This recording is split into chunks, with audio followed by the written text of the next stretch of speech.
Siz ushbu do'konni ochish uchun qandaydir boshqa daromadli ishdan yoki imkoniyatdan voz kechganmisiz? Yo'q, daromaddan voz kechmaganman. O'zim moliyachi bo'lib ishlaganman. Shu oylikka qarab qolmaslik uchun qo'shimcha biznes tariqasida minimalga ochganman.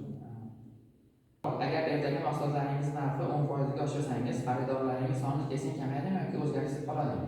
O'zgarishsiz qolishi bu qanaqadir majoziy ma'noda tushuncha bo'ladi. O'zgarishsiz qolmaydi, albatta kamayadi. Chunki xaridorlar narximizni arzonligiga, mahsulotlarimiz sifatligiga qarab biz bilan hamkorlik qilishadi. Agar sirasi narxda ko'taradigan bo'lsak, xaridorlarimiz yo'qotamiz. Buni sekin-sekin bosqichma-bosqich qilish kerak. Raqobatchilarga o'tib ketadi ko'p xaridorlar. Shunaqa. Keyin esa atrofingizdagi boshqa do'konlar ko'p. Shunaqa do'konlar bormi? Atrofimizda do'konlar ko'p, eskidan bizda gap bor, karvon ko'p, rizq bo'ladi. Shunga qarab o'zimizning klientlarimiz bor, hamkorlikda ishlab kelyapmiz.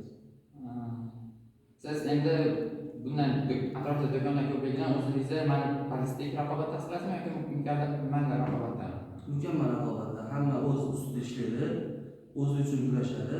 Bir odamlar o'zini klientini olib qo'yishga emas, o'z ustida ishlab, sifatni oshirib, narxlarni tushirib, asosan o'sha xaridorlar olib qo'yish emas, jalb qilishga ishlaymiz. Keyingi savol, do'koningizda savdo bo'lsa, bo'lmasa to'lashingiz shart bo'lgan, misol uchun ijara yoki boshqa narsalar biznesingizga qanchalik og'irlik qiladi? Og'irlik qilishi savdo past bo'lganda soliqlarimiz, o'sha elektr energiya o'zimiz chiqimlarimiz bo'ladi. Shuning uchun chiqimlarni kamaytirib minimal hozirda quyosh panellari bo'lyapti. Shu nimada yillik soliqlardan bo'lmasa daromad soliqlaridan shunaqa nimalardan davlat o'zi imtiyoz beryapti bizga. Hozirda shu uchun o'sha quyosh panellaridan foydalanyapmiz. Yaxshi. Keyingisi, agar biror mahsulot, masalan, bir turdagi yog' narxi olsa, mijozlarning darrov uning arzonroq muqobilaga o'tib ketishi ehtimoli qanaqa? Ehtimolligi ko'proq. Bunda bir o'rgangandan ko'ra yangi bir mahsulotni bir sinab ko'rgan ma'qul bo'ladi. Arzonroqligi uchun uni pulini boshqa o'ylab qo'ygan rejalarga ishlatish mumkin. Shuning uchun o'ylagan mahsulotimizni oshirib qo'ysak, masalan, yog' aytyapmiz, oshirib qo'ysak, u boshqa raqobatchilardan arzonroq, sifatli qilib ko'rishga harakat qiladi. Mamlakatda umumiy narxlarning oshishi, ya'ni inflyatsiya, sizning tovar sotib olish narxingiz va sotish narxingiz o'rtasidagi farqqa qanday ta'sir qilyapti? Ta'sir qilishi biroz savolni tushiryapti. Chunki hamma narsa oshgan bilan eng oshishi bor. Oylik oshadi, lekin narxlar ham shunga qaramasdan oshganligi uchun xaridorlar tomonidan ko'plab e'tirozlar bo'ldi. Do'koningizni hajmi 2 barobar kattalashtirsangiz, foydangiz ham 2 barobar ko'paydimi yoki xarajatlarini boshqarib bo'lmas darajaga yetadimi?